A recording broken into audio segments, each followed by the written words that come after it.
Kate Middleton woke long before dawn.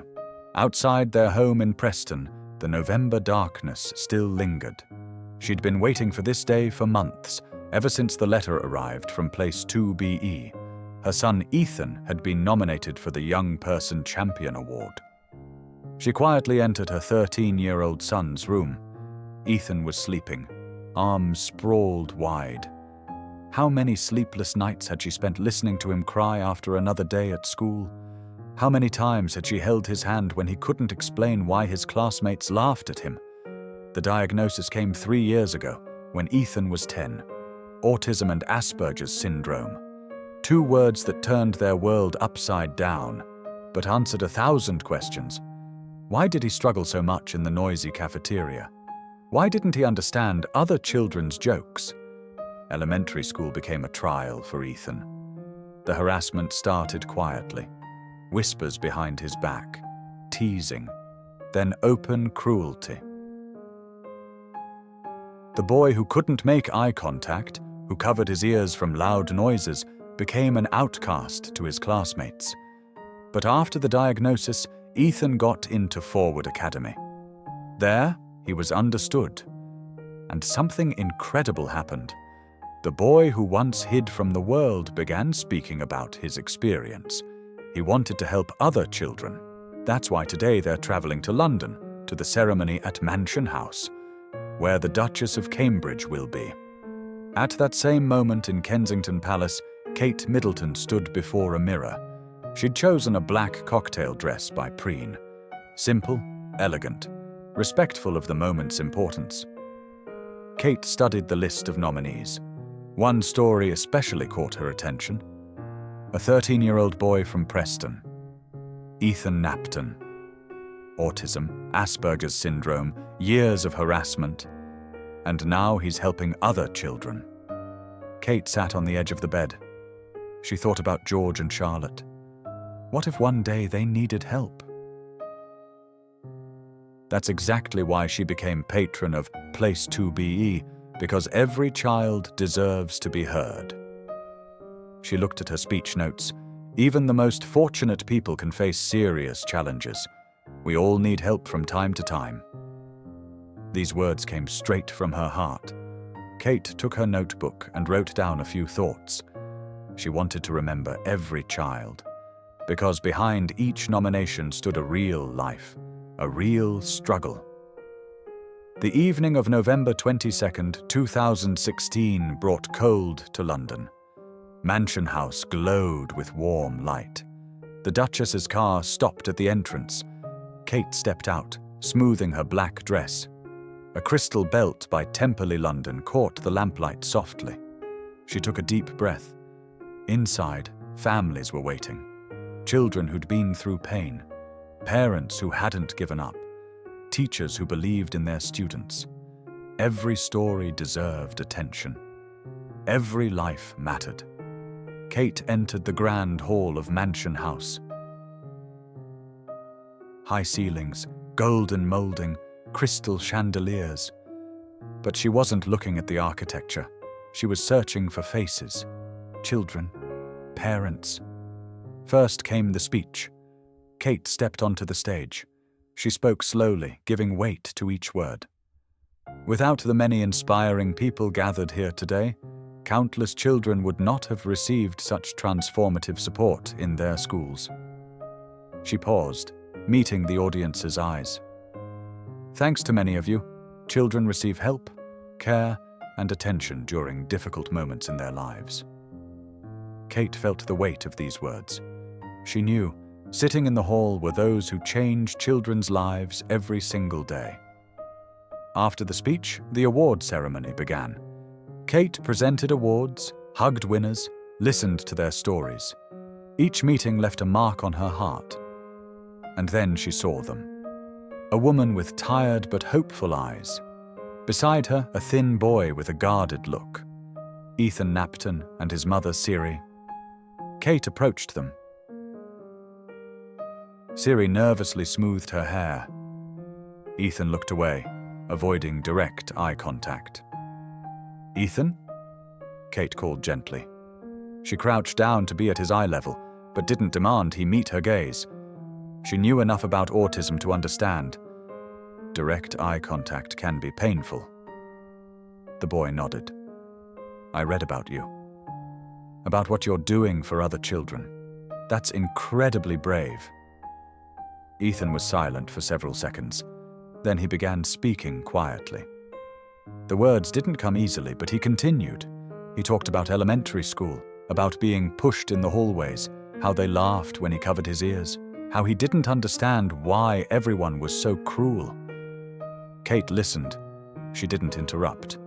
Her hand rested on her knee, fingers clenched. She could see the pain in every word the boy spoke. It was really hard, Ethan continued, but the diagnosis helped me understand what was happening to me. I decided I wanted to talk about it. There's no point in staying silent. I want to help others. Kate felt a lump rise in her throat. This 13-year-old boy who'd survived years of mistreatment had found the strength to help others. Siri, standing nearby, couldn't hold back. Tears rolled down her cheeks. She listened to her son, and pride mixed with painful memories. How many times had she held him while he cried? How many times had she felt helpless? Kate saw Siri's tears. She didn't think, didn't calculate.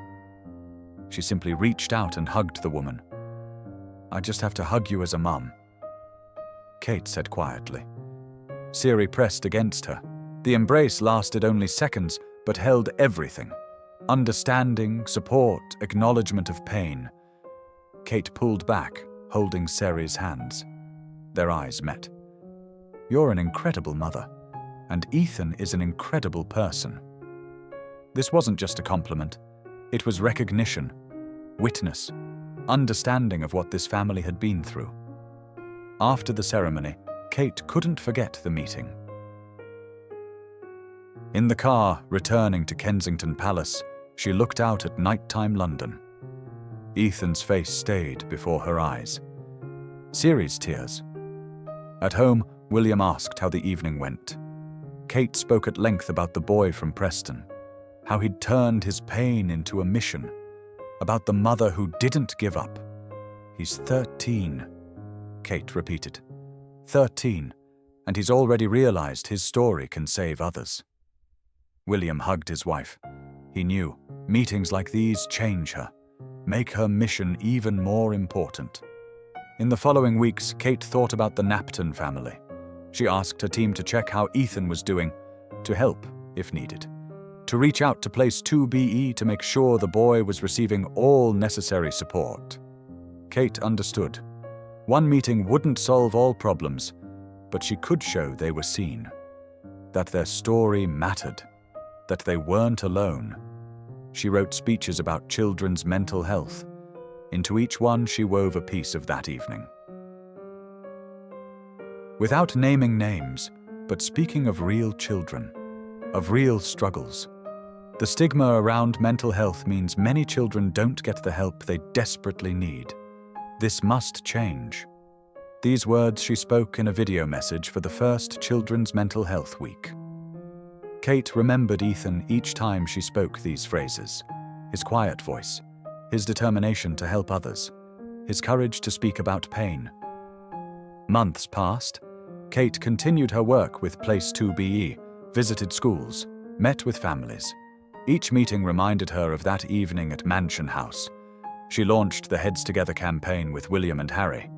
The goal: end the stigma around mental health. Give people the ability to ask for help without fear of judgment.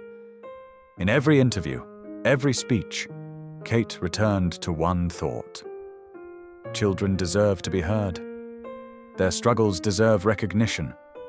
Their pain must not remain invisible. She remembered the warmth of embracing Siri. How two mothers for a few seconds became simply women, sharing pain and hope. Without titles, without protocol, just human to human. Several months passed. Kate received a letter from Place 2BE. The organization shared success stories of those they'd helped. Among them was Ethan's story. The boy continued helping other children with autism. He spoke at his school, shared his experience. His words helped several students find the courage to seek help. Kate read the letter, tears blurring her vision. She remembered that evening, how Ethan struggled to find words, how Siri couldn't hold back tears, how she herself felt compelled to embrace this woman. That moment was a turning point, not only for the Napton family. It changed Kate herself. She understood. Her presence has weight. Her words can give hope. Her embrace can show that pain is seen. Kate asked the Place 2BE organizers to convey her gratitude to the Napton family. She wanted them to know the meeting at Mansion House remained in her heart. She continued her work. Every school visit, every meeting with children was filled with memory of that evening. Kate learned to truly listen, not just nod and smile. Listen so that a child would feel they are heard. When she met children with developmental differences, she remembered Ethan, his quiet voice, his averted gaze, his incredible bravery. Kate understood. Her role isn't to solve every problem. Her role is to bear witness, acknowledge pain, give hope through her very presence.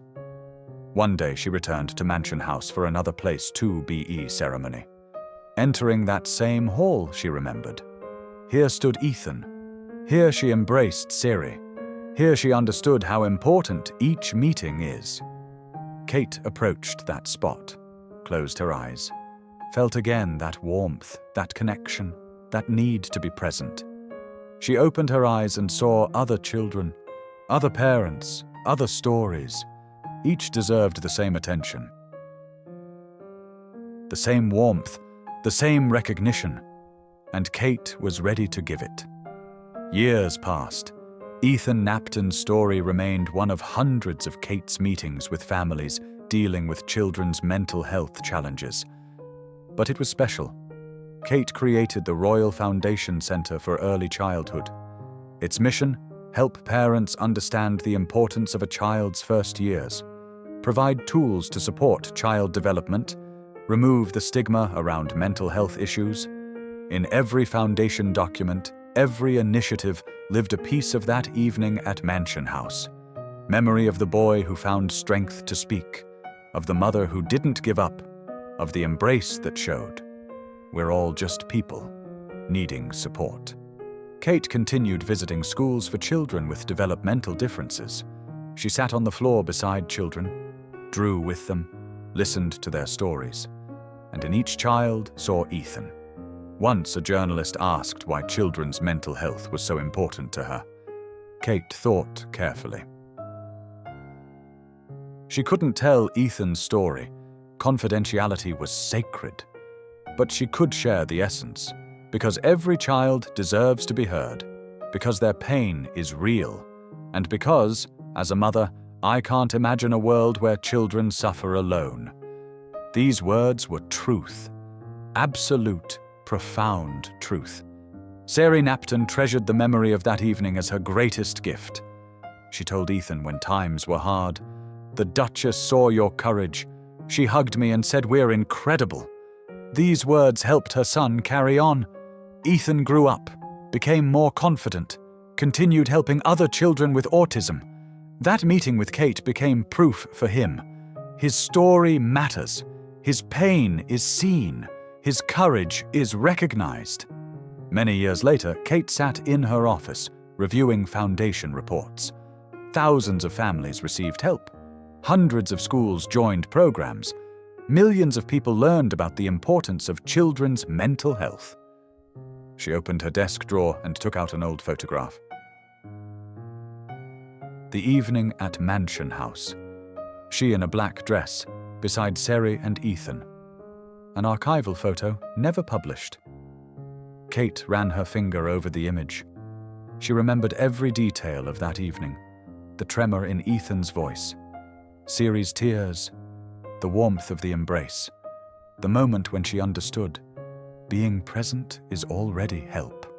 Outside, evening was falling. Kate set aside the photograph and returned to work. Tomorrow she'd meet new families, new children, new stories, and she would be there, would listen, would see, would embrace if needed. Because every child deserves what Ethan received that November evening: recognition, understanding, and hope.